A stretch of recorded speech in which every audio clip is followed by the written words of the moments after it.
Merci Richard pour cette introduction. Bonjour à toutes et à tous.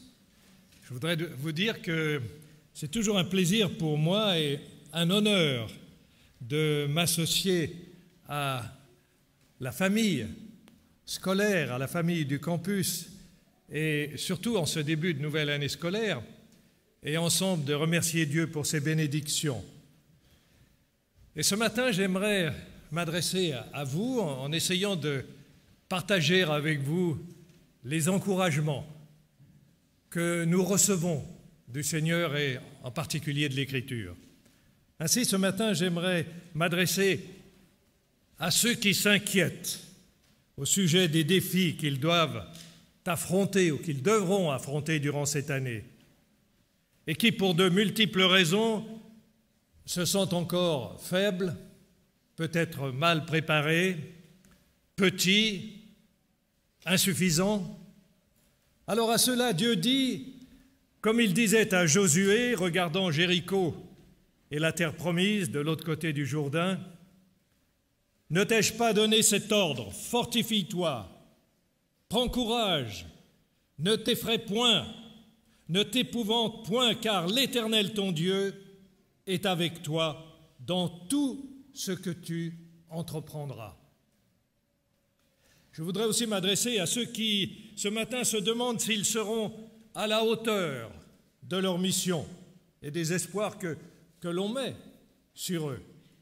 À eux, Dieu dit, comme il disait à Josué, avant de conduire son peuple dans les eaux du Jourdain en crue, Dieu leur dit, « Aujourd'hui, je commencerai à t'élever aux yeux de tout Israël, afin qu'ils sachent que je serai avec toi comme j'ai été avec Moïse. » Et à ceux qui pensent que même si par miracle, ils traverseraient les eaux en furie du Jourdain, après le Jourdain, il y a Jéricho. La ville, aux remparts imprenables, se dressera devant eux, et dès lors, toute retraite sera impossible. Et alors, la seule alternative pour eux sera de vaincre ou d'être exterminés. Alors à cela, Dieu dit, comme il disait à Josué, « Vois, je livre entre tes mains Jéricho, son roi, ses vaillants soldats. » Les murailles de Jéricho me font penser à tous les défis qui vont parsemer votre année scolaire. Et il y en a. Les murailles de Jéricho, pour vous, étudiants et professeurs, ce sont bien sûr les examens de fin d'année, le brevet, le baccalauréat, la maîtrise, la licence, les examens de langue française. Mais les murailles de Jéricho, c'est aussi pour vous, membres du personnel, directeurs, managers, présidents, que les étudiants soient heureux ici, qu'ils fassent une bonne année, qu'ils réussissent et que le budget n'explose pas. Et à vous tous, étudiants, professeurs, membres du personnel qui faites de cette école une institution spéciale, une institution à part, Dieu vous donne cette promesse, la muraille de Jéricho s'écroulera. Et cette promesse, elle est pour vous, au début de cette nouvelle année, une année pleine d'espoir, mais aussi pleine de défis. Et je voudrais vous dire que vous réussirez. Vous réussirez car Dieu est avec vous et il le sera aussi longtemps que vous l'inviterez et que vous lui donnerez la place qui lui revient, c'est-à-dire la première place. Ce matin, je peux ressentir ce que beaucoup d'entre vous ressentent. Je suis venu ici en 1964 pour reprendre mes études en classe de seconde. Donc, d'une certaine manière, je suis proche de ceux qui sont au cours Maurice Thiesch. Et je peux me mettre à votre place. Je peux aussi me mettre à la place des étudiants en théologie, puisque j'ai aussi étudié la théologie ici à Collonges et j'ai passé ma licence à la FAT. Et puis, d'une certaine manière, je peux comprendre les étudiants qui viennent ici pour apprendre le français, pour apprendre notre belle langue. Je dois dire qu'ils nous font l'honneur de venir ici pour apprendre notre langue. Vous savez, mon épouse et moi, nous avons vécu 30 années dans des pays où on ne parlait pas français. 10 années à Berne et 20 années aux États-Unis. Alors, pour vous encourager, à ceux qui viennent pour apprendre le français, je voudrais vous dire que le français m'a beaucoup aidé et il vous aidera aussi dans votre vie professionnelle. Il m'a beaucoup aidé dans mon ministère de relations d'affaires publiques. Ainsi, j'ai parlé français avec John Kerry, le secrétaire d'État, qui parlait très bien français. J'ai parlé français avec Madeleine Albright. J'ai parlé français avec le président du Comité des droits de l'homme. J'ai parlé français pendant plus d'1 heure avec le ministre des Affaires étrangères du Canada et avec plusieurs chefs religieux, pour ne mentionner qu'eux. It is not easy to dive into another culture, to learn another language, but it will be very useful if you do it seriously. It will be very good for your professional life. Be brave. You are already making a difference in being here. And thank you very much for choosing to learn our beautiful language. Vous savez, ce n'est pas facile, quand vous venez d'un autre pays, d'une autre région, de s'immerger dans une culture différente. On peut être physiquement presque les mêmes, mais la culture est très différente. Alors ça prend un certain temps. Il faut de la patience. Il faut de la patience pour ceux qui reçoivent et il faut de la patience pour ceux qui viennent. Et ça, c'est important. Soyez patients. Soyez patients. Le fait déjà d'être ici, c'est déjà une réussite. Et vous faites déjà une différence en étant ici. Alors à tous ce matin, comme Dieu dit, comme il le disait à Moïse, fortifiez-vous. Ayez du courage, ne craignez point, ne soyez point effrayés, car l'Éternel ton Dieu marchera lui-même avec toi. Il ne te délaissera point, il ne t'abandonnera point. Ce sont les promesses qui nous viennent de l'Écriture. À tous ce matin, Dieu dit, comme l'ange de l'Éternel disait à Daniel, « Ne crains point, homme bien-aimé, que la paix de Dieu soit avec toi. » Courage, courage. Et à tous ce matin, Dieu dit, comme il disait à l'ange, comme l'ange de l'Éternel disait à Gédéon, va avec cette force que tu as. N'est-ce pas moi qui t'envoie? Le prophète Jérémie, que Dieu appelle pour remplir une mission périlleuse, répond, je ne sais point parler car je suis un enfant. Il a le sentiment qu'il n'est pas à la hauteur. Comme c'est le cas peut-être pour certains d'entre vous. Et l'Éternel lui dit, ne les crains point, car je suis avec toi pour te délivrer. Et je pourrais encore résumer le discours de Jésus sur les derniers temps par ces quelques mots qui s'adressent à ses disciples. Vous allez souffrir, mais soyez courageux. Alors évidemment, souffrir, c'est peut-être un peu exagéré. C'est un verbe excessif, parce que, à première vue, personne ne va souffrir. Et personne ne vient ici pour souffrir. On ne vient pas dans une école pour souffrir, on vient pour étudier, pour réussir, si possible. Souffrir. Mais, vous savez, c'est parfois vrai. On souffre parfois à l'école. Et même les professeurs peuvent souffrir. Ce qui paraît difficile à imaginer pour un élève, qu'un professeur peut souffrir, peut avoir des cauchemars avant d'aller en classe, en se demandant s'il sera à la hauteur. Eh bien, il y a quelque temps, j'ai rencontré une jeune fille, une jeune dame maintenant, elle est professeure dans une très bonne université, et elle me disait que, alors qu'on lui avait demandé d'enseigner des élèves qui étaient juste plus jeunes qu'elle, pour elle, c'était un cauchemar de se rendre en classe. Elle souffrait de venir en classe, mais elle ajouta que c'était dans ce contexte de difficulté qu'elle a vraiment appris son métier.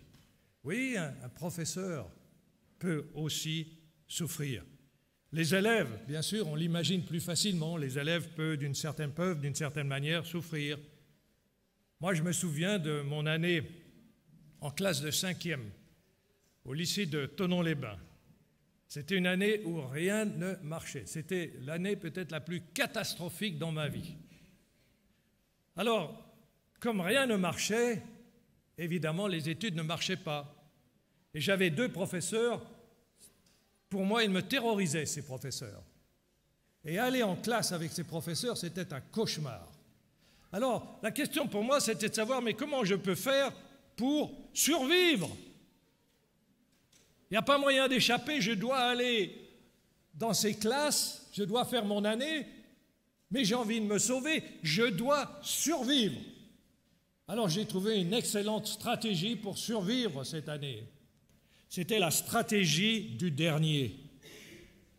Elle n'a pas encore été mise en théorie, mais c'est la stratégie du dernier. Vous ne connaissez peut-être pas cette stratégie. Je me suis rendu compte que finalement, plus on était mauvais, moins on avait de problèmes.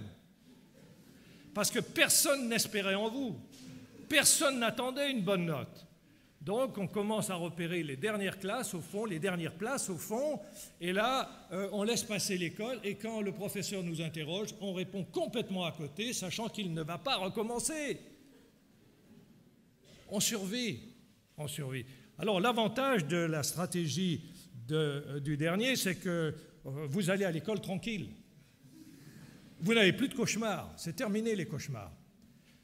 Vous savez qu'à l'examen ou au test, vous aurez 2, 3, et c'est normal. Et personne ne vous dira « Oh là là, quelle catastrophe !» On vous dira « Bon, ben, c'est normal, il a 2, 3, il ne peut pas avoir mieux. » Donc, de ce côté-là, vous êtes tranquille.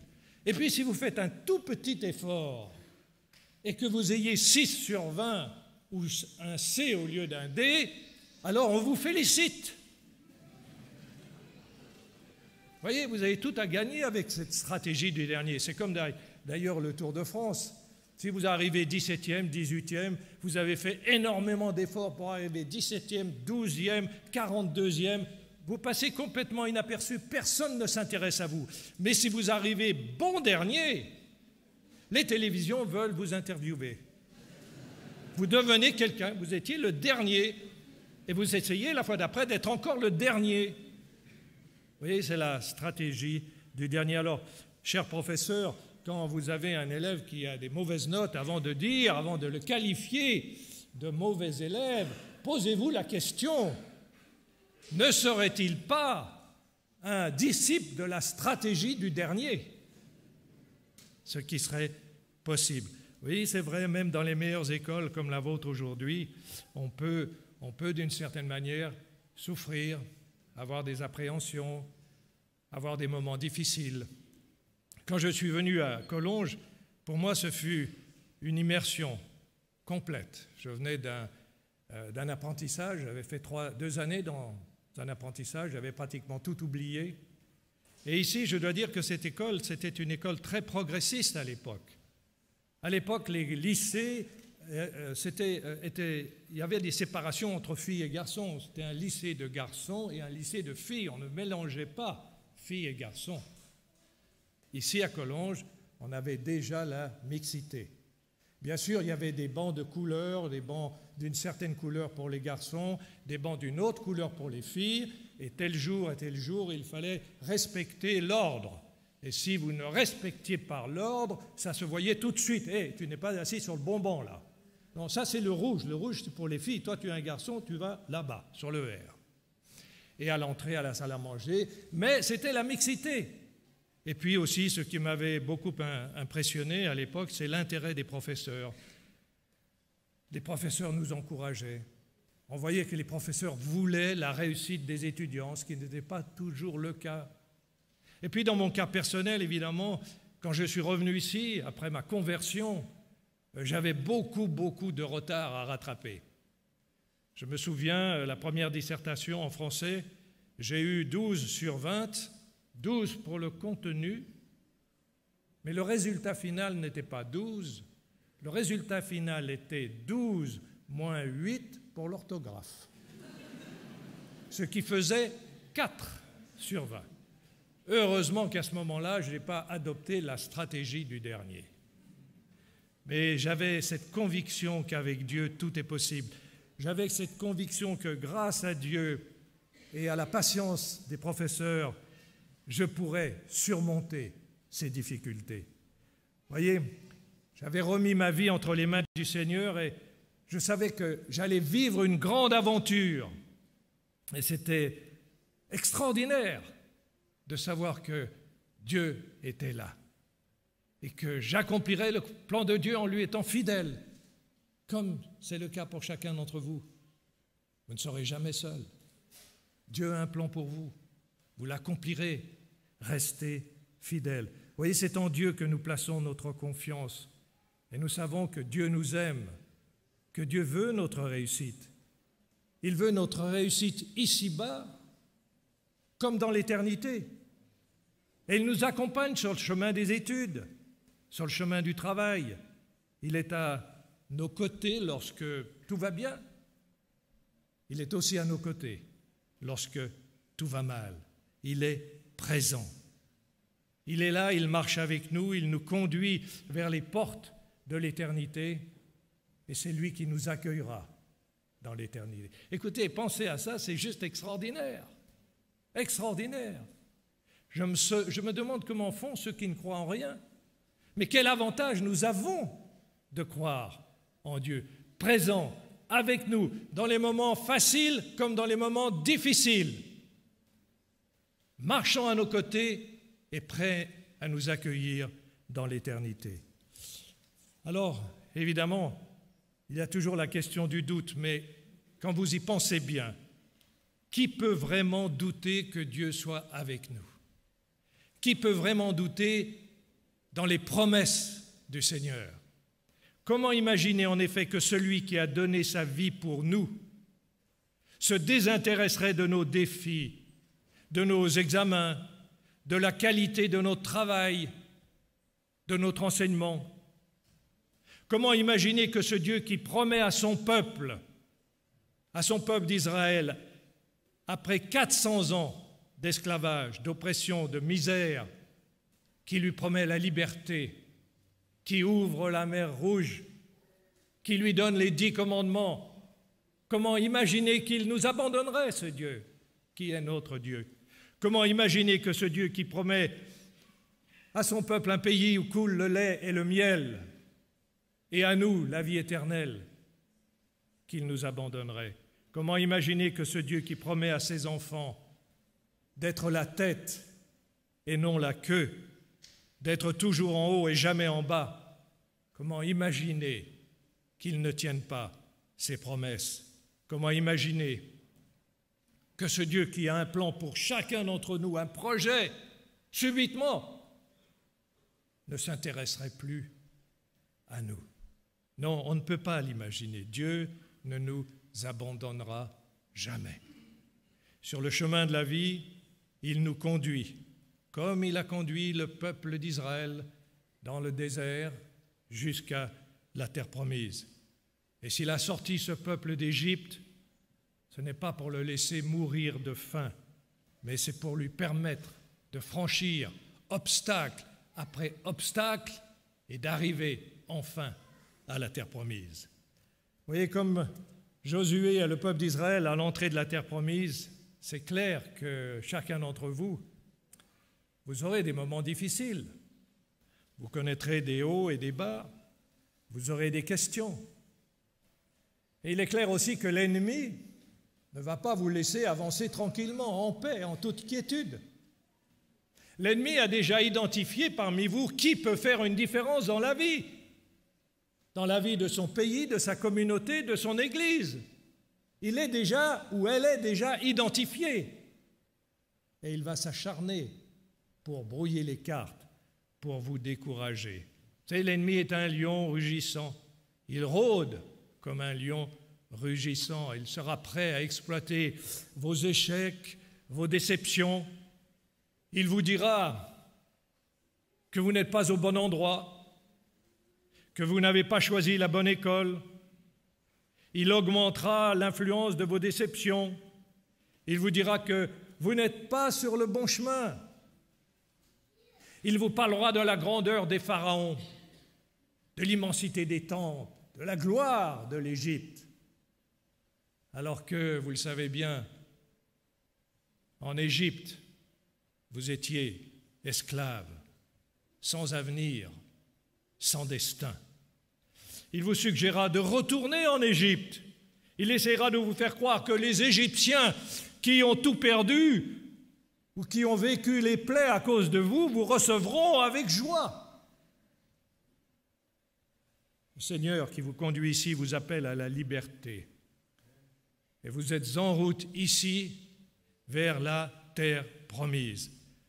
Alors voyez-vous, camper devant les murailles de Jéricho, ce n'est pas la fin du voyage. Camper devant les murailles de Jéricho, c'est une période transitoire. Ce n'est pas le but. Vous êtes ici pour vous préparer à accomplir de grandes et de belles choses, pour vous former pour la vie. Vous voyez, se former pour la vie, on l'a vu dans le montage qui a été présenté très rapidement. Je me souviens, à mon époque, c'était une formule qui nous faisait sourire. Mais je peux vous dire qu'après avoir passé 8 années ici, j'ai vraiment le sentiment d'avoir, durant ces 6 années, été formé pour la vie. Ici, ce n'est pas encore la terre promise, c'est clair, mais c'est le chemin vers la terre promise. Ici, c'est le moment, le temps de la préparation. C'est l'arrivée devant les murailles de Jéricho. Et Dieu, ne l'oubliez pas, Dieu vous a conduit ici. Et aussi, si parfois vous avez l'impression que c'est barbant, c'est ennuyeux, il pleut un peu trop souvent, regardez ce campus. C'est l'un des plus beaux dans le monde que j'ai visité. Et si encore cette idée n'est pas satisfaisante, pensez à tous ceux qui fuient leur pays par milliers, par millions, leur pays où ils sont persécutés, leur pays où la corruption domine et qui cherchent un avenir meilleur. S'ils avaient la possibilité de venir ici à votre place, pour eux, ce serait déjà le paradis. Donc vous êtes privilégiés d'une certaine manière en étant ici. Ne l'oubliez jamais. Il y a aussi une autre chose. Parfois, vous aurez l'impression de tourner en rond. Et vous avez l'impression que ça ne marche pas. Vous savez, quand on apprend, on a des hauts et des bas. Quand on apprend une langue, par exemple, au début, ça va très vite, et puis après, on a l'impression qu'on tourne en rond. C'est la même chose dans d'autres matières. Eh bien, souvenez-vous à ce moment-là, souvenez-vous de Jéricho, des murailles de Jéricho. Vous voyez, Dieu avait dit de faire le tour des murailles pendant 7 jours. Un tour par jour pendant 6 jours. Et pour améliorer la situation, 7 tours le 7e jour. Bon alors, si vous commencez à réfléchir sur ces données-là, vous vous dites, mais j'arrive pas à suivre. Pourquoi 6 jours, un tour 6 jours, 7 tours le 7e jour? Est-ce qu'on n'aurait pas pu résumer, faire un tour une fois pour toutes? Allons-y. Un tour, ça suffit. Ils nous ont vus, les soldats nous ont vus. Un tour, ça suffit. Mais Dieu avait dit 7 jours, 6 tours, un tour durant 6 jours et 7 tours le 7e jour. Alors moi j'imagine les questions que devaient se poser les soldats qui marchaient, le peuple. Le 3e jour, par exemple, ça fait déjà 3 jours qu'on tourne, il fait chaud, mais est-ce bien nécessaire? Le 4e jour, mais on va tourner combien de temps? Oui, on dit 6 jours, mais enfin, qui a dit? D'où vient cet ordre? Le 6e jour, mais c'est pas possible, on va tourner combien de temps? Et j'imagine les réflexions des soldats sur les murailles. Tiens, encore aujourd'hui, ils défilent. Ils sont partis pour défiler toute l'année, alors défiler, ça vous amuse? Nous aussi. On regarde, c'est un spectacle. Ça donne un peu d'animation à la vie. Allez, un tour, alors encore un tour, et demain, oui, encore un tour. Et le 7e jour, Dieu dit 7 tours. Et pourquoi 7 tours le 7e jour? On en a déjà fait 6. Si on en fait un, ça fait 7. Alors si, pour ceux qui aiment les chiffres, 7, 7, 7, il y a partout des 7, c'est bon, mais arrêtons. C'est chaud, il fait chaud, c'est pénible. Pensez à ceux qui portent l'arche. Mais Dieu a dit 7 tours le 7e jour. Et alors, probablement, au moment où les soldats se disaient ils vont tourner comme ça, c'est du délire, il y a quelqu'un qui a perdu la santé parmi leur armée. Et puis regardez leur Dieu est tout à fait impuissant. Ils tournent, ils attendent probablement un miracle. Mais ce miracle, il n'est pas venu le 3e jour, il n'est pas venu le 4e, il n'est pas venu le 5e, il n'est pas venu le 6e. 7e tour, 7e jour, Dieu a dit, le peuple crie, les trompettes sonnent, le peuple crie. Que se passe-t-il? Les murailles s'écroulent. Voyez, ce qui est important dans ce défilé que Dieu a organisé, pourquoi a-t-il fait? Pourquoi a-t-il demandé cela? Pourquoi 7 jours, 7 tours, le 7e jour? Il y avait une bonne raison. Le peuple devait apprendre que la réussite, la victoire, passe par l'obéissance et la persévérance. Croire, agir, croire, obéir et persévérer. Il fallait aller jusqu'au bout, jusqu'à la fin. Une année scolaire commence à l'ouverture et elle se termine à la clôture. Il n'y a pas d'alternative. Vous allez jusqu'au bout, même si entre-temps vous avez envie de vous arrêter. Vous n'avez pas encore fait le 7e tour au 7e jour. Jusqu'au bout. Alors bien sûr, vous allez trouver sur votre route des gens qui sont là, qui ont été mis là, vous ne savez pas par qui, mais pour vous décourager. Vous savez, on trouve toujours dans sa vie des gens qui... On a l'impression qu'ils ont un destin, c'est de décourager les autres. Et le matin, ils doivent se lever en se disant « Qui je vais décourager aujourd'hui ?» Alors peut-être qu'ils vous ont repéré et qu'ils ont dit « Tiens, celui-là, il n'avait pas l'air d'être très en forme, allons-y !» Et ils sont là, ce sont des docteurs en découragement, des spécialistes, des docteurs de l'échec. Vous pouvez les appeler aussi des médailles d'or de l'abandon. En général, on aime bien, vous savez, ceux qui abandonnent. C'est vrai qu'on aime bien ceux qui échouent.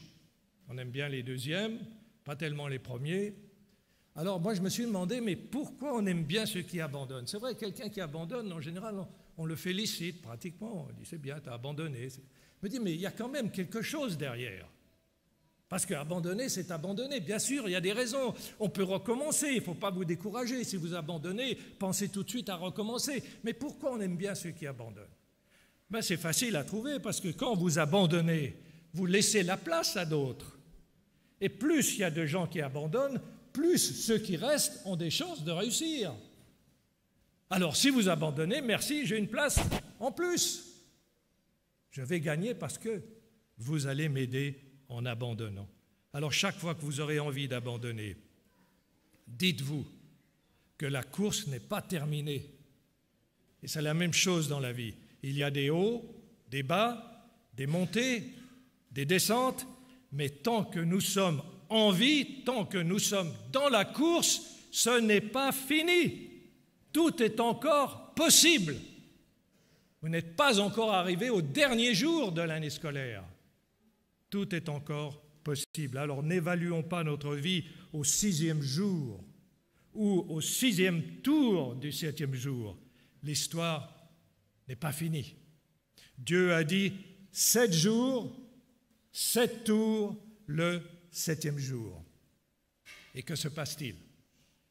Au 7e jour, Josué chapitre 6, verset 20, le peuple poussa des cris, les sacrificateurs sonnèrent des trompettes.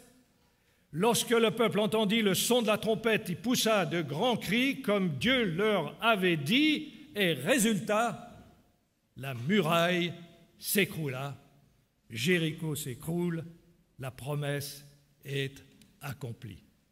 Et le chapitre 6 se termine par ces mots au verset 24, 27, l'Éternel fut avec Josué, dont la renommée s'étendit dans tout le pays. Voyez, chers amis, frères et sœurs, ce que Dieu demandait à son peuple, ce n'était pas de renverser les murailles de Jéricho. C'était trop difficile, ne pouvait pas. C'était simplement au début de la conquête. L'armée se serait épuisée en essayant de renverser les murailles de Jéricho. Dieu lui demandait d'être fidèle et lui demandait d'agir selon son commandement. Il fallait absolument vaincre tout en gardant les forces pour les autres batailles. Alors Dieu a fait le miracle. C'est ce qui se passera dans votre vie. Vous verrez très souvent que vous faites le maximum, mais vous avez besoin d'un petit coup de pouce. Oh, je pourrais vous mentionner une série de coups de pouce que j'ai eus, où vraiment, manifestement, c'est la main de Dieu qui est intervenue et qui a tout changé. Vous étiez devant les murailles, impossible de les franchir, mais vous étiez fidèle, sincère. Vous aviez la foi, vous avez persévéré et Dieu a agi.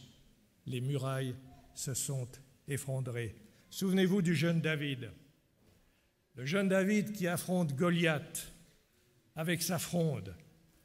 Et David dit, « Tu marches moi », il dit aux géants. Les géants, c'est comme les forteresses, c'est tous les obstacles que nous rencontrons. Il lui dit, « Tu marches contre moi avec l'épée, la lance, le javelot, c'est-à-dire les armes les plus fortes de l'époque, les plus terrifiantes de l'époque. Et moi, je marche contre toi au nom de l'Éternel des armées, du Dieu de l'armée d'Israël que tu as insulté. » Et Goliath s'est effondré. Dieu a un grand projet pour chacun de vous. Il vous appelle à être des acteurs dans ce monde et non pas à être des spectateurs, à être actifs et non pas passifs. Alors, prenez comme principe de ne pas vous satisfaire de succès faciles, mais visez haut. Dieu, lui, sait de quoi vous êtes capable, même si vous vous en doutez. Alors, votre année scolaire, c'est comme une course. Vous êtes candidat, vous n'êtes pas candidat à la défaite, vous êtes candidat à la victoire. Dieu ne vous appelle pas à la médiocrité, il vous appelle à la réussite. Dieu a de l'ambition pour vous, plus d'ambition que vous avez vous-même.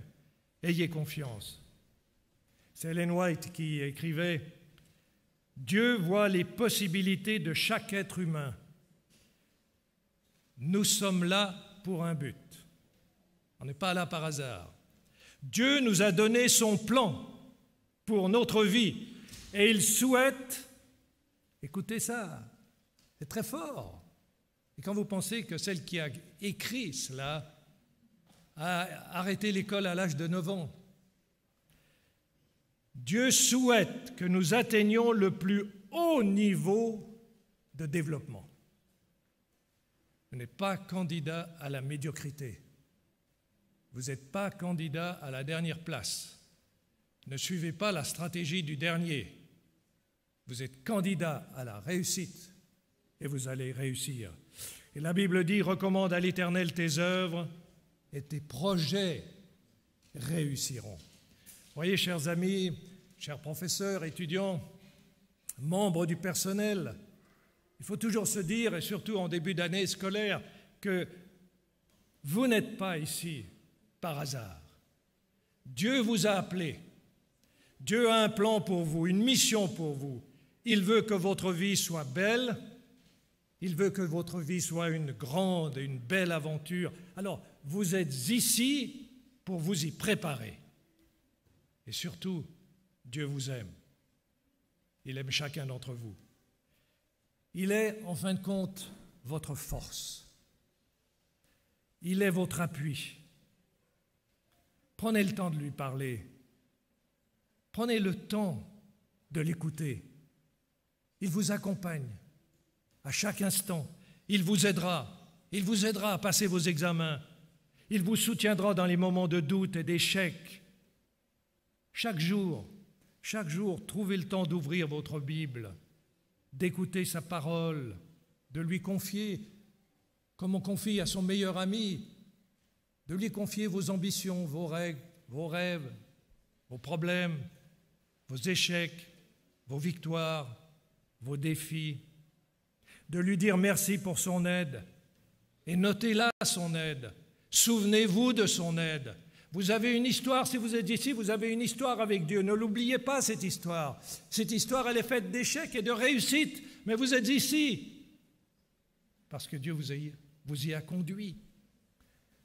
Alors, dites-lui aussi merci. Merci le plus souvent possible. Merci quand vous commencez cette journée. Merci Seigneur pour la vie que tu me donnes. Merci parce que dans le monde, il y a tant de gens qui sont dans des situations difficiles, des gens qui ont faim, qui sont victimes de la guerre, des gens qui n'ont plus de maison, leur immeuble a été détruit, ils n'ont plus de ville. Et moi, je suis là. Et moi, je vis. Il y a des gens qui sont malades, condamnés. Et moi, je suis là. Et j'ai une nouvelle journée devant moi. Et je vis. Et Dieu est là. Et Dieu va me guider. Et Dieu me guide. Alors, merci. Merci Seigneur pour ton amour inconditionnel. Alors, croyez-moi, chers amis, si vous faites cela, cette année sera une réussite, car avec Dieu, aucune muraille ne pourra vous résister. Amen.